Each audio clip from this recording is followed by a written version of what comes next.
शाम की हल्की रोशनी में राजा वीरभान अपने महल के आंगन में चुपचाप बैठे थे।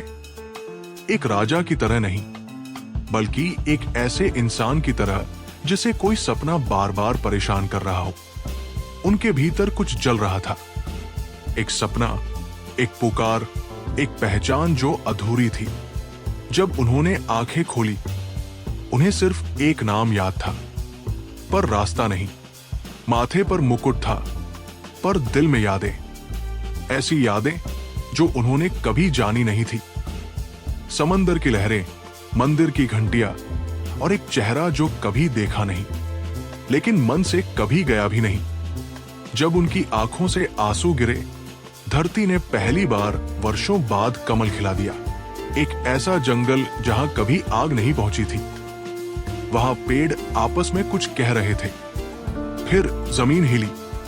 ये युद्ध का संकेत नहीं था, बल्कि जागने का।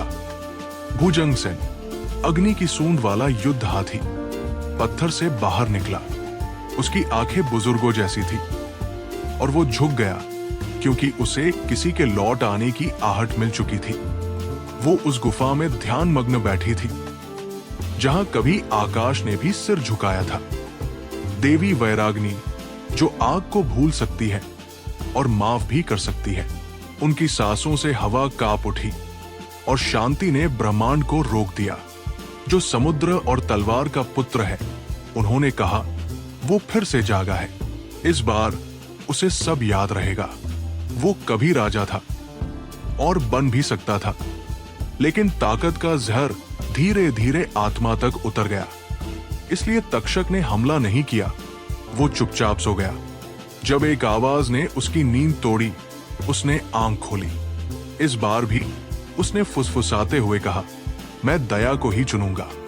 जब चांद धीरे धीरे डूबा और लहरों ने कुछ गुनगुनाया, वो उभरी, आधी समंदर, आधी कमल। समुद्र रानी पुष्मिका, वो चलती नहीं थी, वो बहती थी, जैसे नमक और स्मृति से बनी हो। उसका मंदिर, जो सदियों में एक बार दिखता है, फिर से सामने आया। उसने अपनी हथेलियां खोली और फुसफुसाया, जो दुखी है वो धीरे बोले, क्योंकि उनके आंसू मेरी लहरों में है। वो ऊंचाई से नहीं देखता था, वो याद करता था।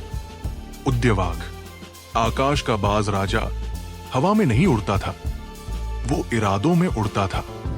जब एक बच्चा कोहरे में खो गया, तो उसने करवट बदली। उसके पंखों ने सूरज की पहली किरण पकड़ ली और वो फिर उड़ चला, जड़ से आकाश तक। उसने चांद की रोशनी में अपनी चमड़ी उतारी।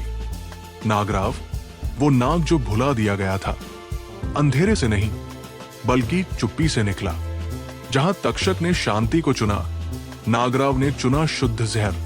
उसने धीमे से कहा, समझौते सड़ चुके हैं, अब मैं फिर से धोखा चखना चाहता हूं। समंदर उबल पड़ा।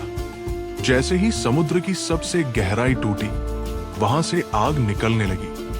वरना उर्गा उठ खड़ा हुआ, न तो राक्षस की तरह, न ही देवता की तरह।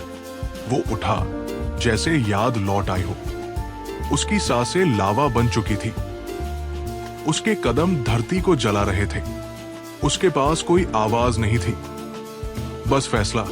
वो अकेली खड़ी थी, एक रानी नहीं, एक स्मृति की तरह।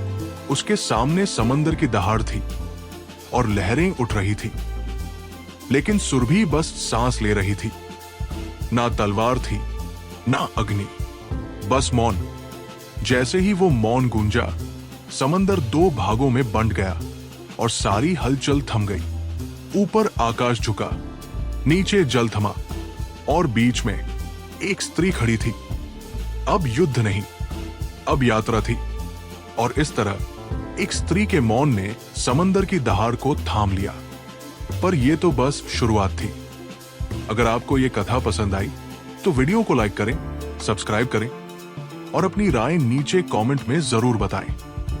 क्या आप जानना चाहते हैं आगे क्या होता है? क्या वरना उर्गा फिर उठेगा, या तक्षक की दया भी अब टूटने वाली है? अगर आप अगला भाग देखना चाहते हैं तो हमें बताएं। और हाँ, अगला अध्याय जल्द आने वाला है।